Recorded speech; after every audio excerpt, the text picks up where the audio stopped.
Sir మీరు ఇలా ఎట్లా చెప్తారో మేము అట్లనే కడతాం, కోట్లు వస్తాయా, బిందెలు పడతాయి పైనుంచి. ఎవడండి చెప్పినోడు? ఈ భూమండలానికి సంబంధించిన east west north south centre alignments based on stellar based system మీద డిజైన్ చేసి మీ ఇంటి నిర్మాణం చేస్తే స్థిరవాస్తు పురుషుడు చరవాస్తు పురుషుడు అని మాట్లాడతాం కదా. స్థిరవాస్తు పురుషుడు అంటే మనకు కంప్లీట్ ల్యాండ్, చరవాస్తు పురుషుడు అంటే ఆ ఇల్లు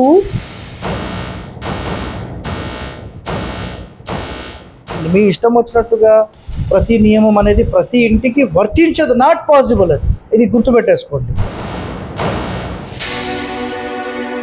ఒక ఇంటి నిర్మాణం చేసేటప్పుడు 10 మంది చూపులు ఎప్పటికీ మన ఇంటి మీదనే పడతాయి. కాబట్టి అక్కడ ఏం చెప్తారు తెలుసా?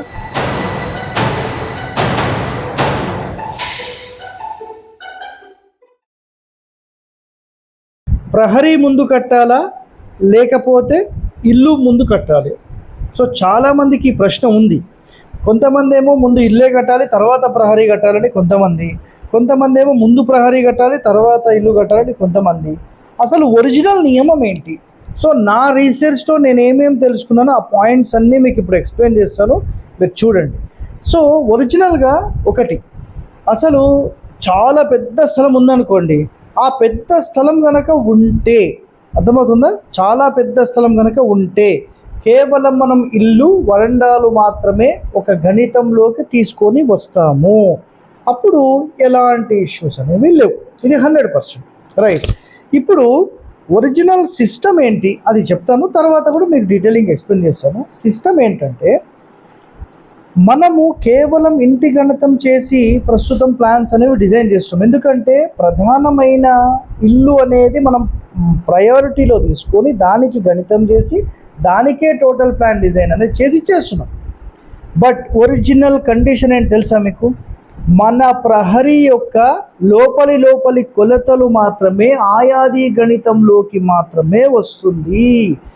ముందు స్థిరవాస్తు పురుషుడు చరవాస్తు పురుషుడు అని మాట్లాడతాం కదా. స్థిరవాస్తు పురుషుడు అంటే మనకు కంప్లీట్ ల్యాండ్, చరవాస్తు పురుషుడు అంటే ఆ ఇల్లు ఎటువైపు జరిపి కడుతున్నాం, ఏ ఫేసింగ్ కడుతున్నాం. తూర్పు కడితే నైరుతిలో కట్టొచ్చు, దక్షిణంలో కట్టొచ్చు, పడమరలో కట్టొచ్చు.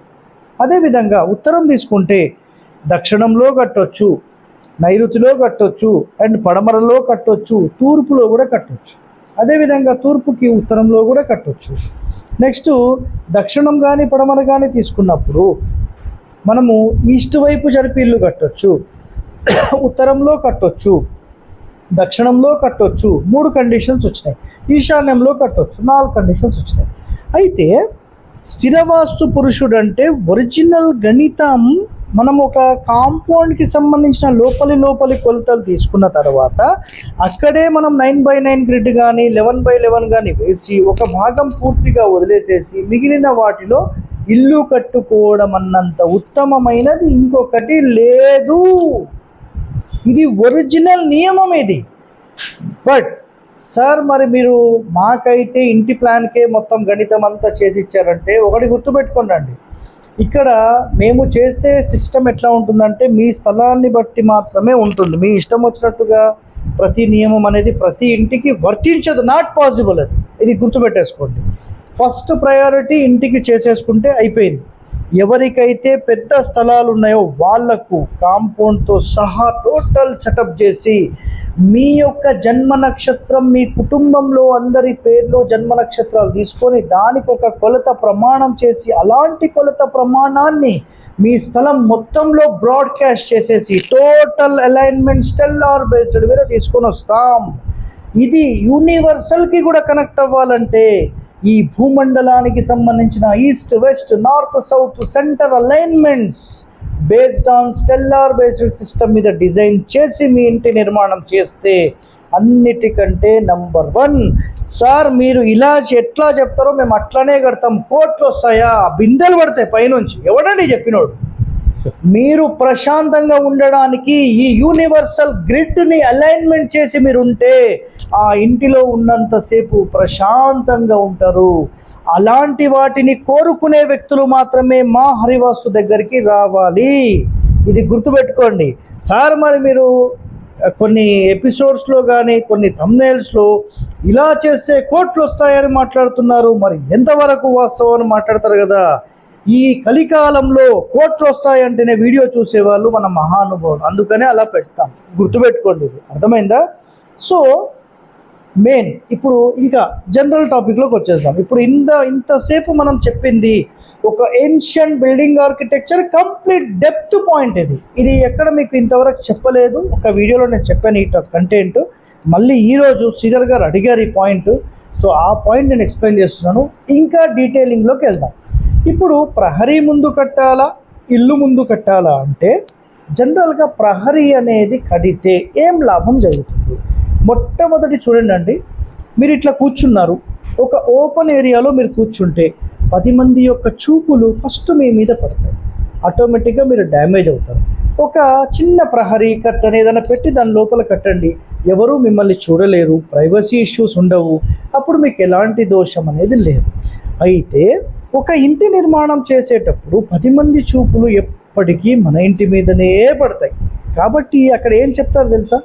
మొట్టమొదలు మీరు ప్రహరీ కట్టుకొని దాని తర్వాత ఇల్లు కట్టుకోండి అంటారు. బట్ నేనేం చెప్తానంటే, మీరు ఇల్లు కట్టడం ఎప్పుడైతే మొదలు పెడతారో, మొదలు పెట్టిన వెంటనే భూమి పూజ చేస్తారు కదా, చేసిన వెంటనే ఫస్ట్ కాంపౌండ్ అంతా కట్టేసేసి మెయిన్ సెంటర్ అంటే ఏ రోడ్ ఫేసింగ్ అయితే ఉంటుందో అక్కడ నుంచి ఎంట్రీ ఇచ్చేసేసి చుట్టూ కూడా కాంపౌండ్ కట్టేసేయండి. ఇంకా మీ ఇంటి నిర్మాణం మీరు మొదలు పెట్టేసుకోవచ్చు. సో నెగిటివిటీ అనేది రాకుండా ఈ కాంపౌండ్ గోడ అనేది మనకు ప్రొటెక్ట్ చేసేస్తుంది.